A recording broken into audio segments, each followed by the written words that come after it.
Daniel Whitmore had already decided he hated the place before he even stepped inside, which was ridiculous because it was just a shop like any other shop: concrete floor, toolboxes, a desk that looked like it had been rescued from a closing office. But his brain didn't care about logic anymore. His brain cared about the last 11 weeks, the invoices, the wasted Uber rides, the smug faces, the "we'll call you tomorrow," that turned into silence, and the way his Maserati kept humiliating him at random, like it enjoyed picking the worst possible moment to act up. He pushed the glass door hard enough that it slapped the frame, and the bell over it made a cheap sound that instantly annoyed him. He took 2 steps in and aimed his voice at the first person he saw, because that's what he'd been trained to do in boardrooms and courtrooms when the other side tried to stall. Take control early, set the tone, make the room adjust to you. "I need a mechanic," he said, clipped and impatient. The person by the lift didn't spin around like a startled receptionist. She kept doing what she was doing, tightening something, then wiping her hands on a rag, then finally standing up straight and looking at him like he'd interrupted her on purpose. She was in her early 20s, hair pulled back, grease on her forearm, jaw set like she'd bitten down on a bad thought and refused to spit it out. Daniel's irritation tried to reshape itself into a different kind of irritation, the kind that comes when the universe thinks it's funny. "Where's the owner?" he demanded, already hearing how this was going to go. "You're looking at her," she said.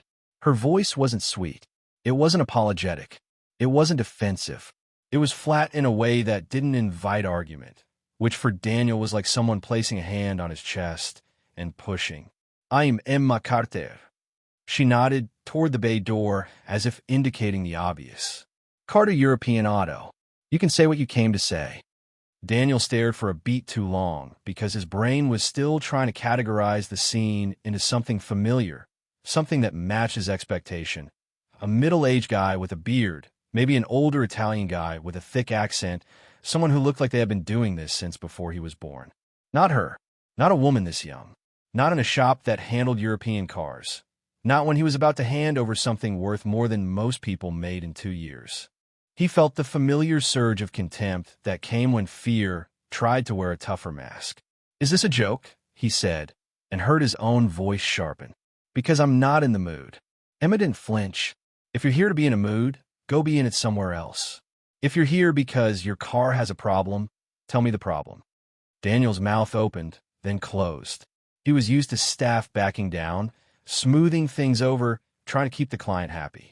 He was used to the little performance where everyone pretends the angry person is right, so the angry person leaves faster.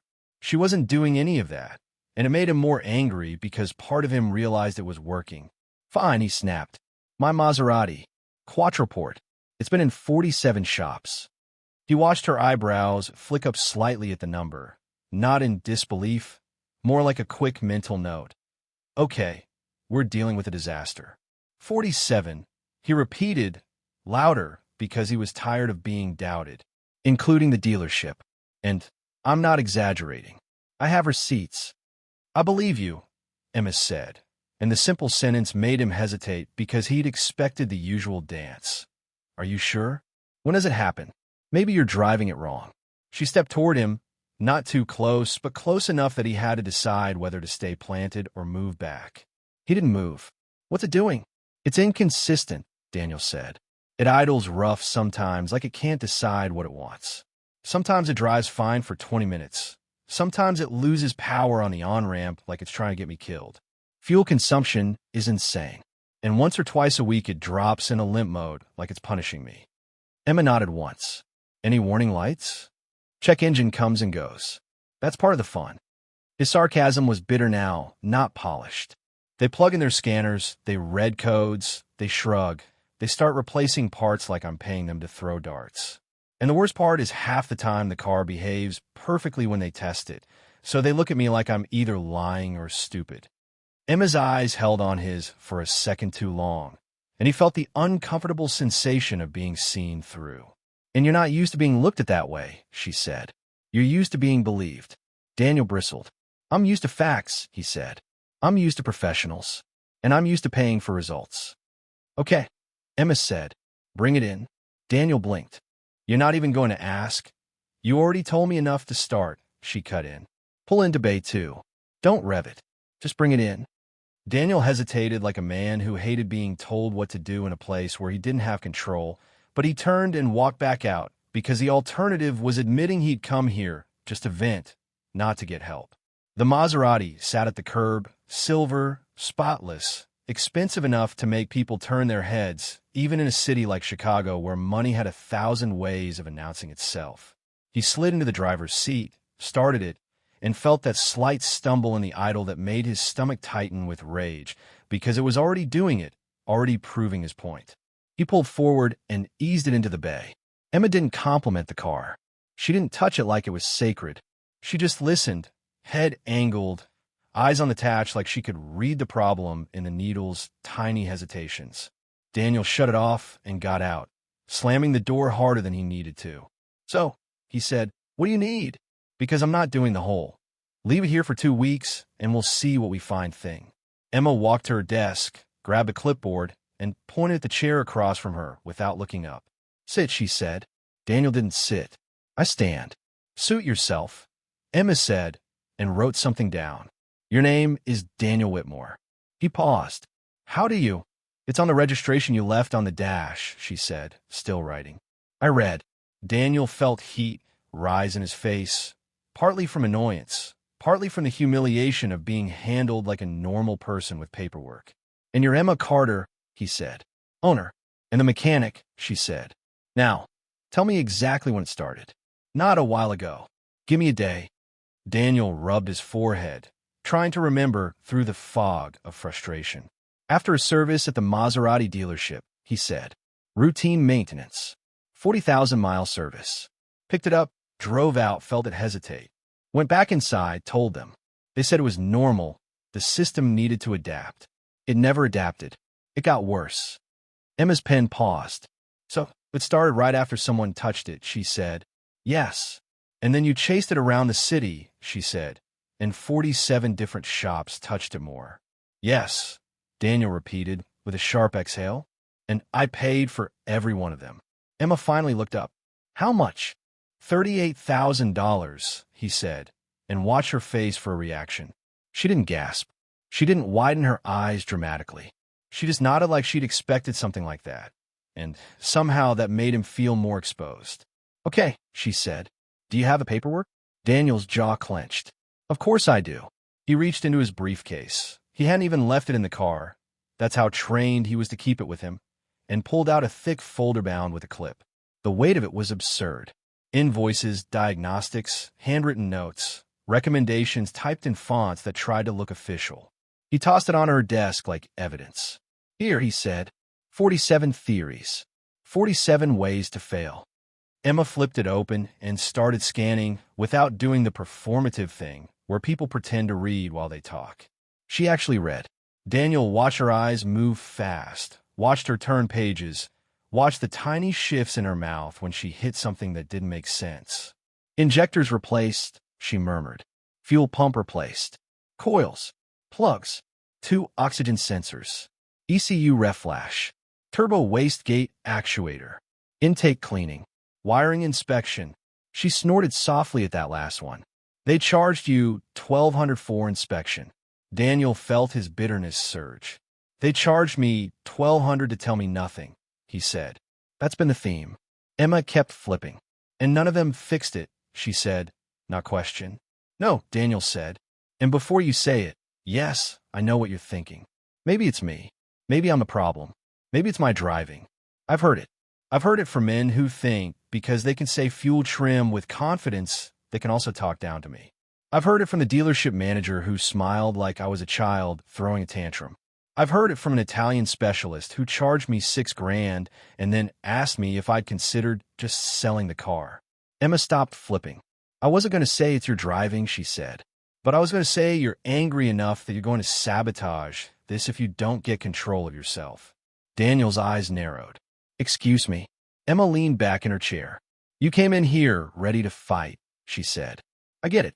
You've been burned. But I'm not your punching bag, and I'm not your therapist. If you want this fixed, we do it my way." Daniel felt his chest tighten. His instincts wanted to push back, to remind her who he was, how much he paid, how much power he had when he decided to make someone's life complicated. He said the first threat that always worked because it was always true. "I'm a corporate attorney," he said. "If you damage my car, if you make it worse, if you lose a part, I will sue me." Emma finished for him, bored. "Yeah, I figured. You guys always lead with that." Daniel's face flushed. "You don't know what I know enough," Emma said. "Here's what's going to happen. I'm going to diagnose it properly. That means I'm not throwing parts at it just to make you feel like something's happening. That means you're not going to like the first day because I'm going to be looking and listening and pulling data, not fixing anything you can see." Daniel's voice rose. "I didn't come here to watch you stare at my car." Emma's eyes hardened. "And I didn't ask you to come in here and yell," she shot back. The air between them went sharp. In the bay, the Maserati sat silent like it was enjoying the show. "I'm going to be crystal clear," Emma said, and her voice dropped a notch, which somehow made it more dangerous. "If you raise your voice at me again in my shop, this conversation ends and you can go find shop number 48. I'm not scared of your money or your title. I have rent due and a business to run, and I'm not burning my brain cells on a guy who thinks intimidation is a diagnostic tool." Daniel stared at her, stunned for a fraction of a second, because no one talked to him like that when he was the one paying.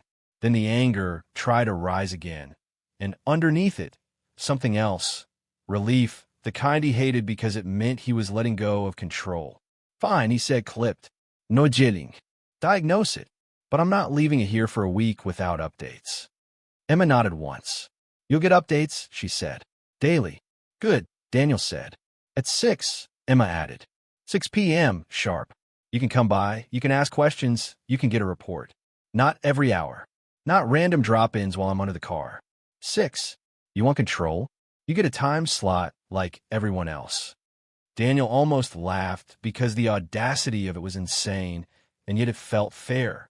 "And payment?" he asked, because he learned this part the hard way.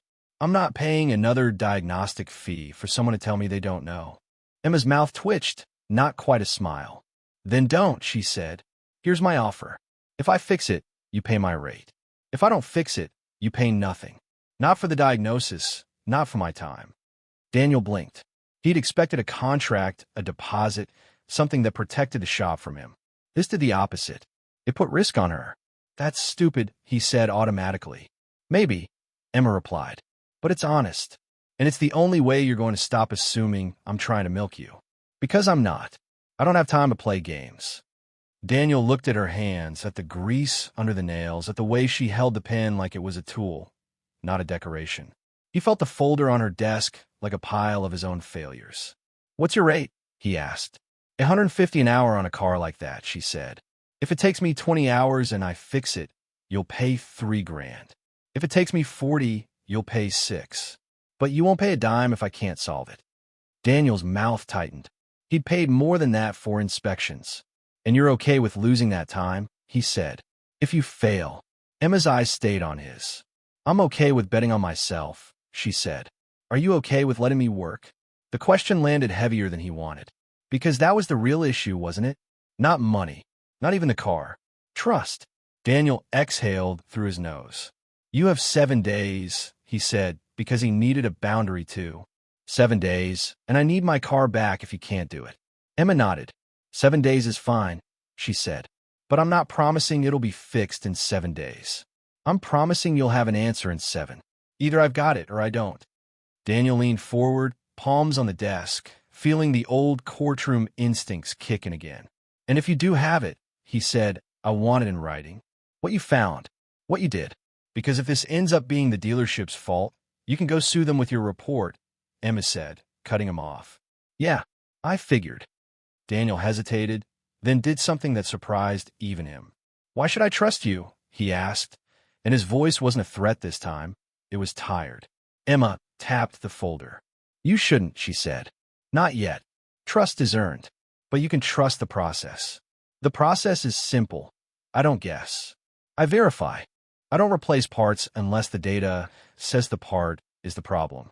And I don't let customers bully me into shortcuts." Daniel's jaw tightened again, but he didn't argue because he knew she was right. He had bullied people into shortcuts before, not because he was evil, because he was desperate, and time mattered, and impatience had been rewarded his whole life. "Okay," he said. "What do you need from me?" Emma slid a form across the desk. "Sign the authorization," she said. "Leave the key. And answer this. When it goes into limp mode, what are you doing right before? Hard acceleration? Cruising? Turning? Stop and go?" Daniel thought, replaying the moments he hated. "Usually after I've been on the highway," he said. "Then I exit, slow down, and when I try to accelerate again, it just falls on its face." Emma nodded slowly. "Heat soak," she said under her breath. "Maybe. Or adaptive limits." Daniel frowned. "English," he demanded.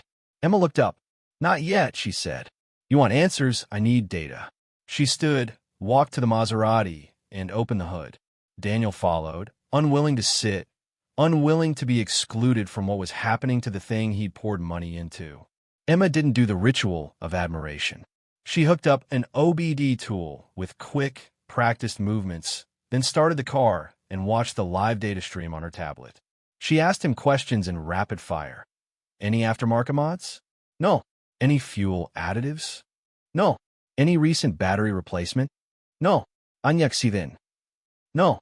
Daniel's answers came faster than his irritation, because for the first time in weeks, he felt like he was talking to someone who wasn't performing competence, someone who was actually working. Emma's eyes narrowed as she watched something on the screen. She killed the engine, restarted it, watched again, then shut it off. "What?" Daniel demanded. Emma wiped her hands again, then looked at him with a bluntness that made his stomach flip. "Your car's been fixed to death," she said. "That's what?" Daniel's expression hardened. Meaning I can already see signs of what I hate," Emma said. "A bunch of brand new parts that probably didn't need to be replaced, and a system that's been poked by too many hands. When you replace half an engine's supporting cast without resetting the brain that controls it, you can create a problem that looks like 100 different problems." Daniel stared. "So you're saying they made it worse?" "I'm saying they might have," Emma said. "And I'm saying the original problem might be gone, but the car might still be behaving like it's fighting that original problem because its computer learned the wrong thing." Daniel frowned. "Learned?" Emma's mouth tightened. "Modern ECUs adapt," she said. "They store corrections. They adjust fuel trims, throttle behavior, boost control. If it learned bad corrections during a fault, it can keep applying them even after the faulty part is replaced. That's why you get an intermittent nightmare. Sometimes it behaves. Sometimes it doesn't. Depends on conditions." Daniel felt his pulse jump, not with anger this time, but with something close to hope that he didn't want to admit. "The dealership reflashed the ECU," he said quickly. "It's in the paperwork. They did it." Emma nodded. "A basic reflash isn't always a deep reset," she said. "Sometimes it clears codes but keeps adaptive memory. Sometimes it doesn't clear modules you don't think about, like transmission adaptation, throttle adaptation, turbo control. And if half these shops use generic scanners, they might have cleared the wrong things or nothing at all." Daniel's mind ran ahead. "So you can reset it," he said. "You can wipe it." Emma lifted a shoulder. "Maybe," she said. "I can do some resets with what I have. But Maserati likes to lock down certain functions behind their software. If I need the factory-level tool, I'll tell you." Daniel's old instincts flared. "So you don't have it," he accused. Emma turned to him, eyes sharp. "I have what I have," she said. "And I have enough to know whether I need more. Here's the deal, Daniel. You want someone who already has everything the dealership has. Go back to the dealership." "Oh, wait. You did, and they failed." Daniel's face tightened. He hated how true it was. Emma continued, voice steady but cutting. "I'm not here to pretend I'm Maserati corporate. I'm here to outwork the problem. If that means I borrow access, rent a tool, call someone in, I'll do it. But I'm not going to lie to you and tell you I have magic." Daniel stared at her, and for a second he wanted to fight just because fighting was familiar. Then he remembered the limp mode on the expressway, the moment his car had nearly left him stuck with semis roaring past, and the way the service advisor had smiled like Daniel was dramatic. He swallowed. "Okay," he said. "Do what you have to do." Emma nodded once, like that settled it. "Good," she said. "Now leave me alone so I can work." Daniel blinked. "Excuse me."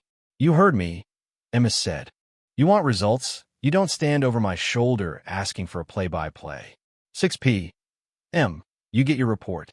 Between now and then, let me do my job. Daniel's jaw clenched, but he forced himself to nod because he knew if he pushed, she'd toss him out, and the terrifying part was that he believed she would. He handed her the key. She took it with zero ceremony, tossed it into a labeled tray like it belonged there, and immediately started flipping through his folder again, this time with a highlighter, marking patterns. Daniel lingered by the bay door, arms crossed, watching her move between the paperwork and the car with a focus that didn't look performative. He hated how much he wanted this to be the end. He hated how much he wanted to believe. "One more thing," he said, and his voice came out tighter than he intended. Emma didn't look up. "Make it quick.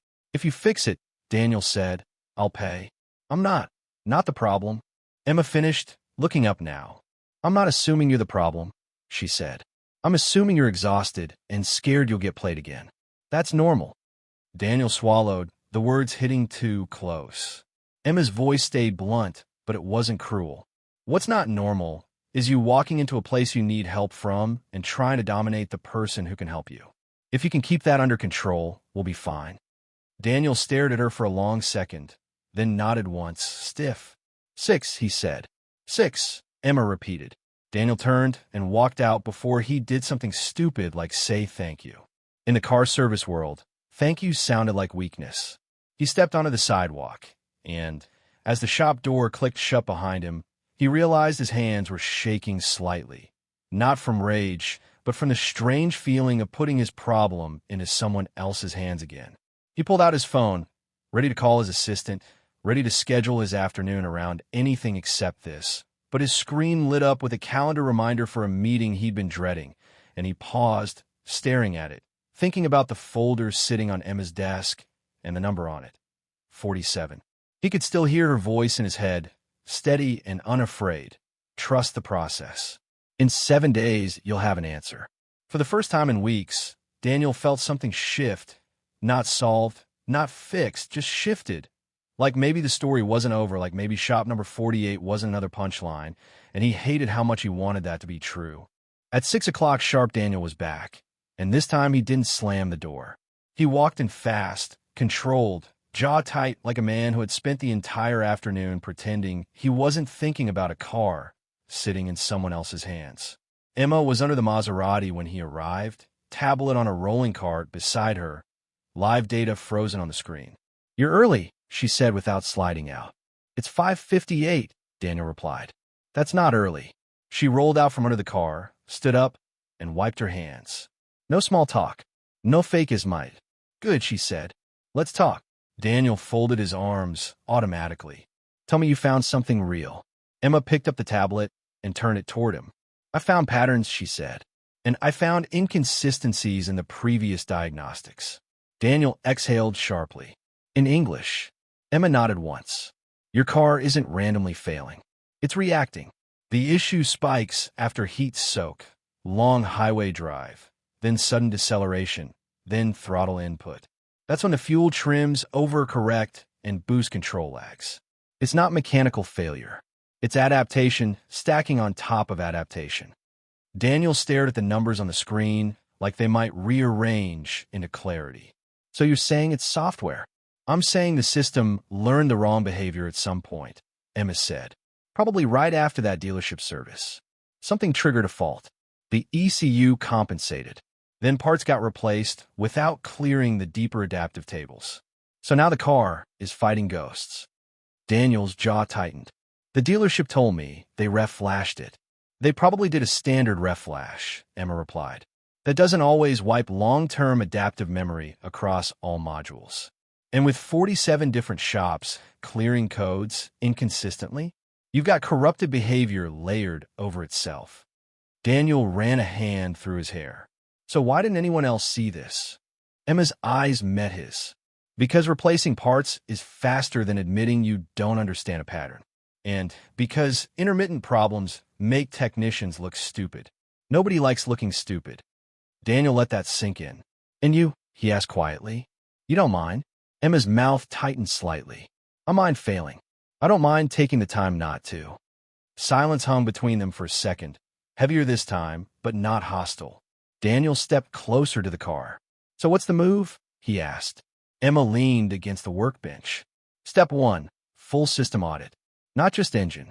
Transmission adaptation, throttle body calibration, turbo control tables. Step 2. Deep reset. Not code clear. Full adaptive wipe. Step 3. Controlled relearn cycle. Daniel frowned. And you can do that? Emma hesitated a fraction of a second. Mostly, she said. But to do it properly, I'll need factory-level access. Daniel caught it immediately. You don't have it. Emma didn't blink. Not in-house. I can get it. Daniel's old instinct surged back. Meaning I'll call someone at the dealership I trained with, she said calmly. Borrow licensed access overnight. It's not illegal. It's just not advertised. Daniel studied her. And you're confident? Emma's voice hardened slightly. I'm confident enough to bet my time on it. If I'm wrong, you pay nothing. That hasn't changed. Daniel paced once across the shop floor, then stopped. What if the reset doesn't work? Emma answered immediately. Then we escalate to harness-level diagnostics. Voltage drop testing under heat load. But I don't think we'll need to.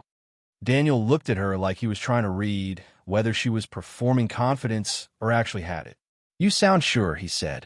Emma held his gaze. I am. But here's where you're going to struggle. Daniel stiffened. With what? Control, she said bluntly. Once I wipe the system, your car is going to feel different for a few days. It has to relearn. That means you follow instructions exactly. Driving cycle matters. If you stomp on it randomly, you'll skew the adaptation again. Daniel bristled. I know how to drive. That's not what I said, Emma replied. I said you'll have to be disciplined. The word hit him harder than she intended. Daniel exhaled slowly. Fine, he said. What does that look like? Emma grabbed a notepad and started writing quickly. First 50 miles, gradual throttle. No aggressive medias. Mix city and highway. Avoid redlining. Let idle fully warm at least once per cycle. I'll give you a checklist. Daniel looked at the page, then back at her. You're serious. Completely. He hesitated, then asked the question he'd been holding back. Why are you doing this? Emma didn't look confused. Because it's my job. No, Daniel said. The no-charge thing. The effort. You could have just said you're booked. Emma was quiet for a second. Then she said, because I'm tired of watching people get pushed around by people who think money replaces competence. And because I don't get taken seriously half the time either. Daniel absorbed that. You think I don't take you seriously? You didn't, Emma corrected. When you walked in, he opened his mouth, then closed it. I thought you were the receptionist, he admitted. Emma gave a short nod. Yeah, you did. There was no drama in her tone. Just fact. Daniel shifted his weight. I'm used to a certain profile, he said carefully. So are most of my customers, Emma replied. That's not new. Daniel met her eyes. You don't seem surprised by anything. I am, Emma said. When people actually listen. That landed. Harder than either of them expected. Daniel exhaled slowly. Okay, he said. Do it. Get the access. Reset it properly. Emma nodded once. I'll start tonight. Daniel glanced at his watch. You're staying late. Yeah. You don't have to. Emma's expression didn't change. I know. Silence again, but different now. Not combative. Charged but steady. Daniel finally stepped back. 6 tomorrow? He asked. 6 tomorrow, Emma confirmed. He turned to leave, then paused. If this works, he said without facing her, I'll make sure people know. Emma didn't smile. Let's fix it first. Daniel nodded once and walked out. Emma stood there for a moment after the door closed, then turned back to the Maserati and opened the hood again. She didn't rush. She moved with intent. She connected the scanner again, dug deeper into the adaptation tables, confirmed what she suspected, residual corrections layered across modules that had never been cleared in sync. It wasn't random. It was cumulative chaos. She pulled out her phone and sent a short text to a contact saved simply as R. Got access tonight? Need factory tool for deep adaptive reset. Urgent. The reply came 2 minutes later. Midnight. Don't screw it up. Emma exhaled slowly, then looked back at the car. We're going to do this right, she muttered. No speeches. No grand declarations. Just work. Because if she was wrong, she'd lose a week of time she couldn't afford. And if she was right, everything shifted. Emma didn't go home that night. At 11:30, She killed the overhead lights in the front office, left only the work lamps on in Bay 2, and waited for the text that would let her move forward. Daniel's Maserati sat quiet, hood open, engine heat long gone, but the problem still there, invisible and layered. At 11:58, her phone buzzed. I've got you 90 minutes. Remote session. Don't brick it. She exhaled once, steady, then rolled the cart closer and connected the factory interface. The difference between generic access and factory-level control was immediate. Menus opened that her usual scanner never showed, deeper adaptation maps, module cross-communication logs, historical compensation tables that most shops never touched because they didn't know how or didn't want to risk it. She navigated carefully, not rushing, scanning through stored long-term fuel trim corrections, boost regulation offsets, throttle adaptation drift. There it was, stacked deviations that didn't match the new hardware values. The car had been relearning on top of corrupted memory. She initiated a full adaptive wipe across engine control, transmission module, throttle body, turbo actuator control. A warning flashed. Confirm complete reset. This will erase learned values. She didn't hesitate. Confirm. The progress bar crawled. She didn't blink. If power dropped mid-cycle, if communication glitched, she could lock the module. She'd seen it happen before. 40 seconds felt like 5 minutes. Then complete. She immediately moved to throttle recalibration, then transmission base adaptation reset.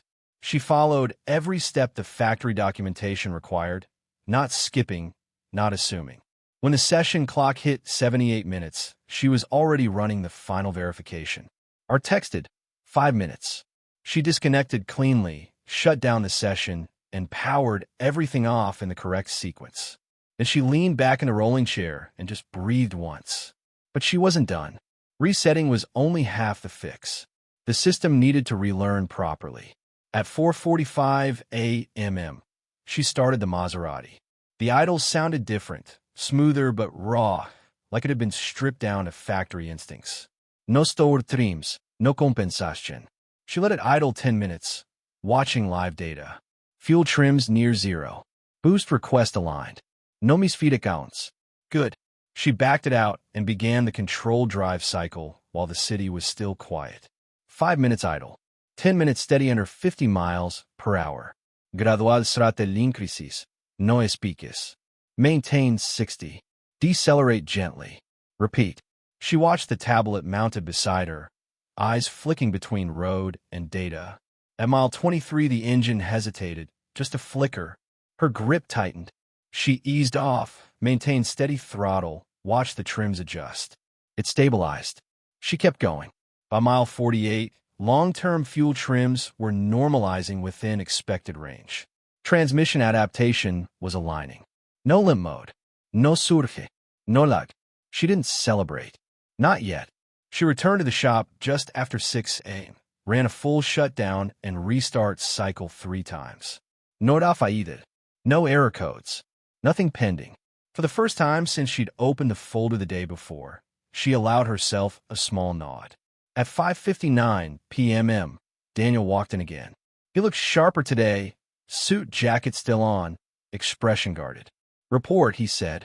Emma didn't waste time.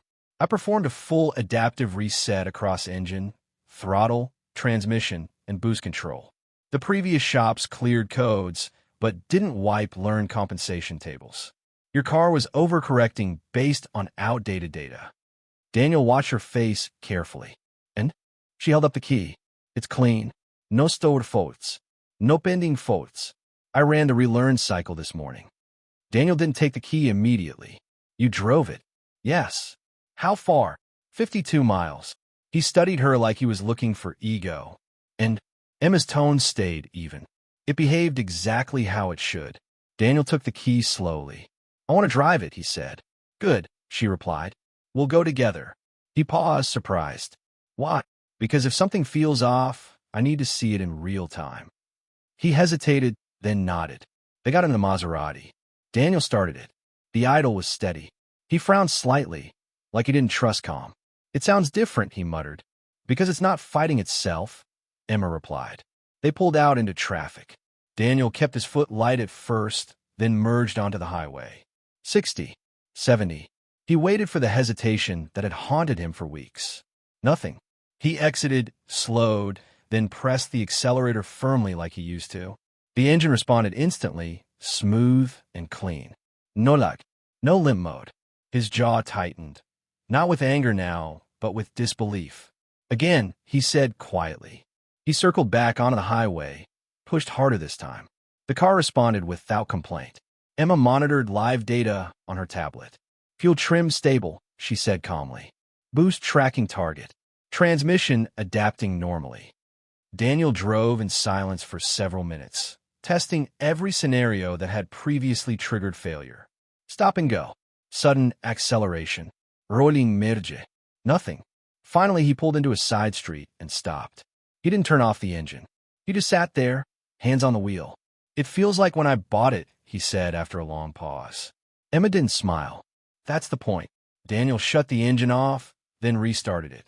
Still smooth. He turned to her. You're sure this isn't temporary? It's relearning correctly now, she said. You follow the driving cycle instructions for the next few days. No aggressive inputs while it finalizes adaptation. Daniel nodded slowly. Then he reached into his jacket, pulled out his checkbook, and started writing. Emma watched without comment. He tore the check out and handed it to her. She glanced at it and frowned. Daniel, she said flatly, that's $20,000. Yes, my invoice is $3,000. I know. She looked up at him sharply. I'm not taking that. His eyes hardened slightly. You solved what 47 shops couldn't. You saved me months of time, and probably another 20 grand chasing ghosts. Emma shook her head. I quoted you my rate. I don't inflate because you're emotional. Daniel's jaw tightened. It's not emotional. It is, she said. You're reacting to relief. He held her gaze. Maybe, he admitted, but I decide what my relief is worth. Emma hesitated. She didn't need pride to override logic, but she also didn't want charity. Daniel read the hesitation immediately. This isn't charity, he said firmly. It's value. Silence stretched for a second. Emma finally took the check. You get one condition, she said. Daniel raised an eyebrow. You follow the adaptation instructions exactly. He almost laughed. You really don't let anything slide, do you? No, she said. Daniel nodded once. Fine. They drove back to the shop. When they stepped out of the car, the tension that had defined the first 2 days was gone, but something else had replaced it. Not friendship. Not yet. Respect. Daniel tucked his keys in his pocket, then paused. You were right about something, he said. Emma glanced at him. Which thing? I walked in here, trying to dominate the room. She didn't answer. You didn't flinch, he added. Emma wiped her hands on the rag again. You needed the car fixed more than you needed to win, she said. Daniel studied her, then nodded slowly. I'll be back in a week, he said. Not because I expected to fail. Good, she replied. Because it won't. He hesitated, then said something that surprised both of them. I was wrong about you. Emma met his eyes evenly. I know. He gave a short breath that might have been a laugh, then walked toward the door. Halfway there, he stopped and turned back. One more thing, he said. If this holds up, I'm sending people your way. Emma didn't react dramatically. Send them if they're serious, she said. I don't need drama. Daniel nodded. They'll be serious. He left. Emma stood in the quiet shop, looked at the check in her hand, then at the Maserati, sitting perfectly still in Bay 2. She didn't celebrate. She didn't post anything. She just folded the check, slid it into the office drawer, and turned back to her workbench. Because in her mind, the story wasn't about the money. It was about one thing. She'd been right. And in a world that constantly underestimated her, being right mattered more than anything. Daniel didn't call the next morning, and Emma didn't expect him to. She expected one of two things. Either silence because the car was running perfectly and he'd moved on with his life, or a call filled with accusation because something small had triggered his anxiety again. What she didn't expect was the black Mercedes S-Class that rolled in her lot 3 days later at exactly 9:12 a.m. The driver stepped out in a tailored suit, sunglasses on, posture stiff with the kind of confidence that came from never being told no. He walked into the shop, scanned the space, and said, You Emma Carter? Emma didn't look up immediately. Depends who's asking. The man gave a tight smile. Mark Reynolds. Daniel Whitmore said you fixed his Maserati. Emma wiped her hands and faced him. I did. Mark studied her the same way Daniel had on day one, but this time the skepticism felt rehearsed, not emotional. He said 47 shops failed. Mark said, and you didn't. That's accurate. He also said you don't overcharge. Emma shrugged slightly. I charge for work that solves problems. Mark nodded once. Good, because mine's electrical, and I'm not interested in funding another experiment. Emma stepped toward the Mercedes. Then let's not experiment. That afternoon, she diagnosed a faulty door control module that had been sending intermittent voltage spikes through the network. 2 hours. $800. Fixed. Mark didn't argue. He paid and left with a short nod that meant more than a compliment. By the end of the week, 3 more cars came through her doors. 2 referrals from Daniel's firm and 1 from someone who'd heard the Whitmore story. The shop, which had been teetering quietly on the edge of survival, started breathing again. But success doesn't move in silence. It echoes, and echoes reach places you didn't invite them. Daniel noticed the shift first at work. It started as jokes in the break room. Heard you've got a new mechanic, someone said with a smirk. Specialist, huh? Another voice chimed in. Must be impressive if she fixed what the dealership couldn't. The tone wasn't admiration. It was curiosity sharpened into insinuation. Daniel ignored it at first. He was used to noise. But noise turns into narrative fast in environments where power is currency. A senior partner called him into his office 3 days later.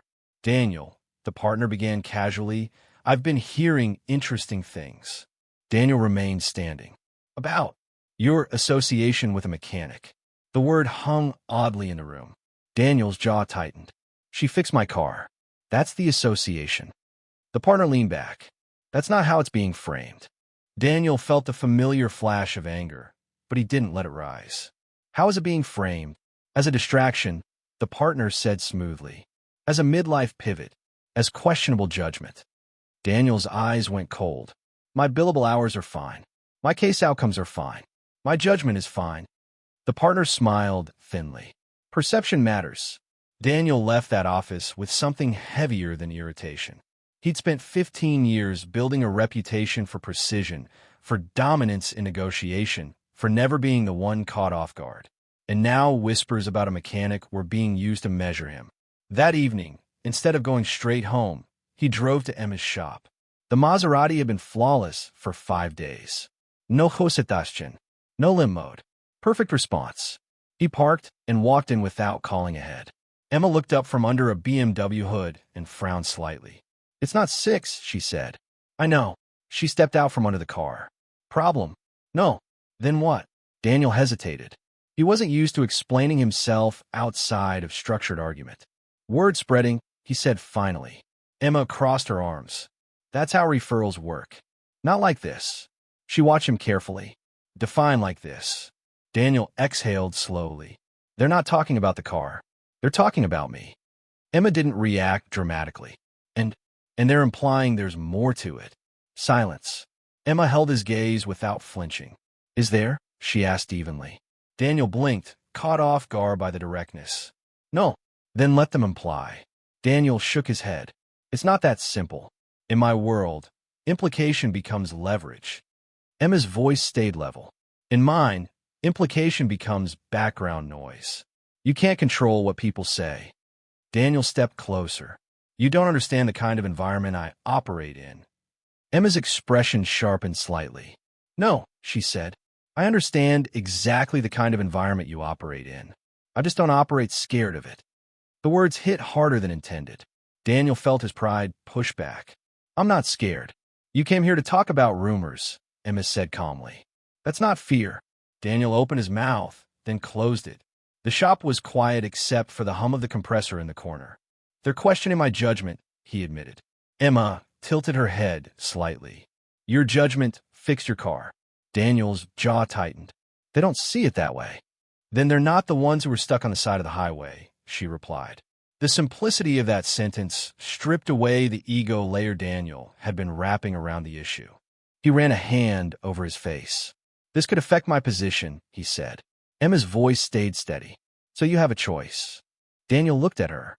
Which is, you can distance yourself publicly. Pretend this was nothing. Downplay it. Or you can stand by your decision and let results speak. Daniel studied her face for a sign of insecurity, for a flicker of concern that this might hurt her business too. He didn't find it. And you're fine either way? He asked. Emma shrugged once. My shop runs on work, not gossip. He held her gaze for a long second. You're not worried? She shook her head. Daniel, I get underestimated every week. You think rumors are new to me? I had customers walk out when they realized I was the mechanic. I had vendors talk to my assistant instead of me. I built this place knowing half the people who walk in will doubt me before I say a word. Daniel felt something shift again, something uncomfortable and clarifying. And you don't care. I care about outcomes, she corrected. If the car runs, the story changes. Daniel nodded slowly. You make it sound simple. It is simple, she said. It's not easy. He exhaled a short breath. They're suggesting I'm distracted. Emma's mouth twitched faintly. Are you? Daniel didn't answer immediately. The truth was more complicated than he liked. He respected her. He thought about her bluntness more than he expected. But distraction wasn't the right word. No, he said finally. I'm focused. Emma held his gaze. Then act like it. Silence stretched between them again, not tense this time, but charged with clarity. Daniel nodded once. If this turns into a problem, he said carefully, I won't let it touch your shop. Emma's expression hardened slightly. My shop doesn't need protection. Daniel almost smiled despite himself. Right? He stepped back toward the door. The car's still perfect, he added. Emma gave a small nod. It will be. Daniel left, but the rumors didn't. They evolved. Within days, a competitor from the dealership called one of Daniel's colleagues and suggested that independent shops often cut corners. A subtle attempt to reframe the story. Daniel heard about that too. Instead of reacting defensively, he did something he rarely did. He requested documentation. He asked Emma for a written technical report detailing the adaptive reset, the cross-module wipe, the relearn cycle, the data before and after. She didn't hesitate. She handed him a concise, precise breakdown with timestamps, values, and methodology. No fluff, no exaggeration, just facts. Daniel submitted it to the dealership along with a formal request for reimbursement of prior ineffective service. He didn't threaten, he documented, and that shifted the narrative. Because when facts enter a room full of whispers, whispers lose weight. The dealership didn't publicly admit fault, but they quietly offered a partial goodwill credit. And that, more than gossip, made people talk. Not about scandal, about competence. Within 2 weeks, Emma's schedule was booked 3 weeks out. The shop that had once felt like it might close quietly now ran at capacity. But with growth came pressure. One afternoon, as Emma was finishing a diagnostic, Daniel's phone buzzed during a partner meeting. The message was short, from a senior partner. We need to discuss your external associations. Daniel looked around the boardroom, then back at the screen. He typed one sentence in reply. My external association solved the problem your preferred vendor could not. He set the phone down and returned to the agenda without another word. The room shifted subtly, not because he defended Emma, but because he did it without apology. In an environment built on hierarchy, confidence without apology is power. Later that evening, Daniel stopped by the shop again, not tense this time. Just steady. Emma looked up from her desk. 6, she said automatically, glancing at the clock. You're on time. Daniel nodded. The dealership backed off. Emma raised an eyebrow slightly. Good. I sent them your report. She didn't smile. It's accurate. He leaned lightly against the counter. You know, you were right about something else. Emma looked at him. I don't operate scared. No, he said. That results change the story. She nodded once. They always do. Daniel looked around the shop. Busy now, full, organized chaos that wasn't chaos at all. You're going to outgrow this place, he said. Emma's eyes narrowed slightly. Not yet. Daniel met her gaze. Soon. And for the first time since the Maserati had broken down weeks ago, the future didn't feel like a fight. It felt like momentum. 3 weeks later, the Maserati still hadn't stumbled once. Not on cold mornings, not in downtown traffic, not on the highway ramps that used to make Daniel brace for humiliation. The problem was gone, not masked, not quieted, gone. And that did more than fix a car. It shifted something inside him that had been tight for years without him noticing. Control had always been his currency. In court, in negotiation, in partnership votes. He controlled the narrative, the tempo, the outcome. But the night he handed Emma his keys, he had surrendered control. Not strategically, not performatively, actually surrendered it. And the world hadn't ended. It had improved. The realization followed him longer than the whispers ever had. The firm stopped joking. The senior partner stopped checking in. The dealership stopped making comments once Daniel's documentation circulated through the right inboxes. What replaced the noise was quiet respect, the kind that isn't loud enough to hear but heavy enough to feel. Meanwhile, Emma's shop stopped feeling like survival and started feeling like momentum. Bookings filled out 3 weeks ahead. Customers who once would have walked out after seeing her now waited patiently because someone they trusted had vouched for her competence. But success brought a different problem: capacity. One Friday evening, Daniel stood in the doorway watching her juggle 3 vehicles and 2 technicians. She moved with sharp efficiency, not frantic but stretched thin. He waited until she finished giving instructions before speaking. "You're maxed out," he said. Emma didn't look up immediately. "I'm busy," she corrected. "There's a difference." "Is there?" he asked. She finally met his eyes. "There is when you built something yourself." Daniel stepped inside. "And when demand outgrows what you built?" She wiped her hands and leaned back against the bench. "Then you scale carefully." Daniel nodded slowly. "With capital." She studied him for a second, reading past the casual tone. "Don't," she said flatly. "Don't what?" "Don't turn this into an investment pitch." He didn't flinch. "Why not?" Emma's jaw tightened slightly. "Because I don't want anyone thinking I needed saving." Daniel held her gaze. "You don't." Silence stretched, not hostile, but deliberate. "Then what is this?" she asked. "It's expansion," he said calmly. "You already proved the model works. You're booked out. You're turning work away. That's not stability. That's a bottleneck." Emma crossed her arms. "And you want what? Equity?" "Partnership," he said. 50-50. She didn't laugh. She didn't scoff. She just looked at him like she was assessing risk. "You put your name on this?" she asked. "Publicly, yes." "After the gossip?" "Especially after." The answer landed heavier than he intended. Emma studied him for a long moment. "Why?" she asked quietly. Daniel didn't answer immediately. He thought about the way the car had felt on that first clean acceleration, about the way she had told him to lower his voice in her shop without blinking, about the way she had refused to inflate her invoice. "Because I invest in competence," he said finally, "and because I respect what you built." Emma looked away briefly, processing.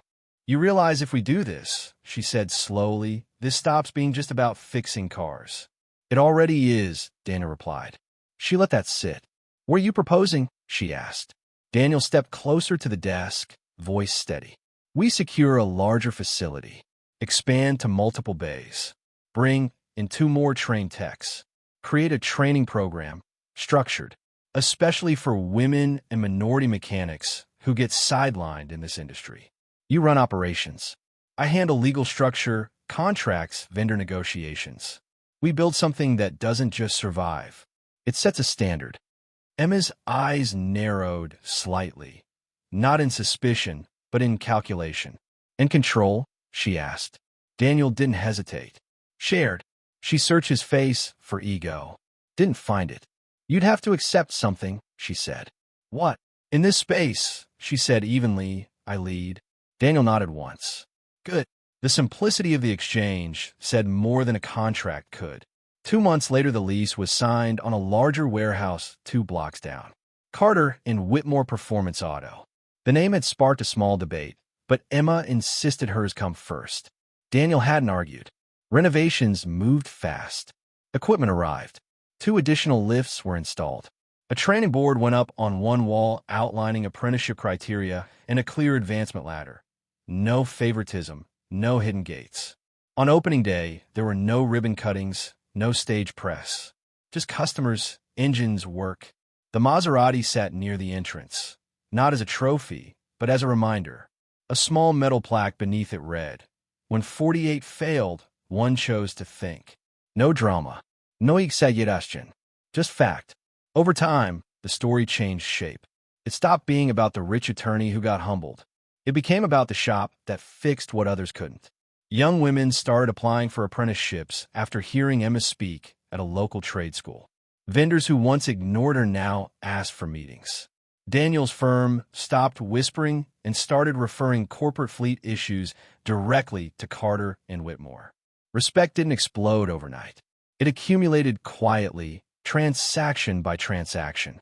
One evening, nearly a year after the Maserati first rolled into her old shop, Emma stood in the new facility after closing. The lights were half off. The floor was clean. She heard footsteps and didn't turn immediately because she knew who it was. Daniel stopped beside her. "You remember the first day?" he asked. "You walked in angry," she said. "You told me to find a real mechanic." He nodded slightly. "You told me to lower my voice."